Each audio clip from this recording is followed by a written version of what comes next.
2018 में उनसे एक प्रोग्राम में मिली। उसके बाद 2019 में उन्होंने मुझे तैलिक महासंघ का जिला महिला अध्यक्ष बना दिया। फिर घर आना जाना हो गया, बातचीत होने लगी।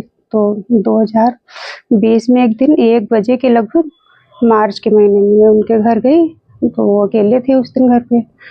पहले ऐसे राजनीतिक बातें की, फिर रूम बंद कर लिया, मेरे साथ ज़बरदस्ती बलात्कार किया।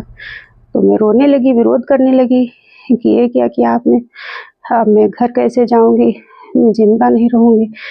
तो बोले कि आप किसी से कहना मत और ना आत्महत्या करना, कुछ मत करना, मैं पूरे मान सम्मान के साथ अपने साथ रखूँगा। मेरी पत्नी से मेरी पटरी नहीं खाती है, आपको राजनीतिक करियर में भी भागीदारी दूँगा। तो मैं भी लोक लाज के बस इतना सुन के चुप रह गई, किसी से कुछ कहने की हिम्मत ही न कर सकी।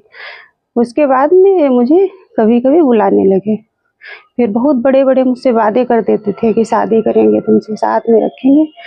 ऐसे चलता रहा। फिर मैंने कहा कि आप तो कुछ फैसला ही नहीं ले रहे हैं, ऐसे बताते रहते। वो बोले विधायकी का चुनाव आ जाए, फिर बोले चेयरमैनी का चुनाव आ जाए, उसके बाद कहा कि अब सांसद का चुनाव आ जाए। लेकिन जब सांसद बने उसके बाद मुझे अगस्त में एक दिन घर बुलाया, 24 तारीख को। मैं घर गई, मुझसे सादे कागज़ पे दस्तखत करवा लिए और फिर उस दिन मेरे साथ फिर वही ज़बरदस्ती किया। मैं घर चली आई वापस। उसके 3-4 दिन के बाद अपना आदमी यहाँ भेजा हमारे घर पे, तो मुझसे कहने लगा कि सांसद जी कह रहे थे अब मैं बहुत पावर में आ गया हूँ और जैसे कहें वैसे ही आती रहें, वरना उनका घर और स्कूल तोड़वा दूँगा मैं। अब मैं बहुत डर सहम गई, तब मजबूर होके मुझे ये कदम उठाना पड़ा फिर। मैम 4 साल जैसे आपने बताया, तो इससे पहले कभी आपने शिकायत की थी क्या? शिकायत नहीं, इससे पहले एक बार मैंने इनसे अलग हुई मैं, इन्होंने मुझे बीच में धमका दिया। कहा कि जैसे आती थी आती रहो, मेरे पास क्लिप है तुम्हारी। फिर मैं डर गई, फिर जाने लगी।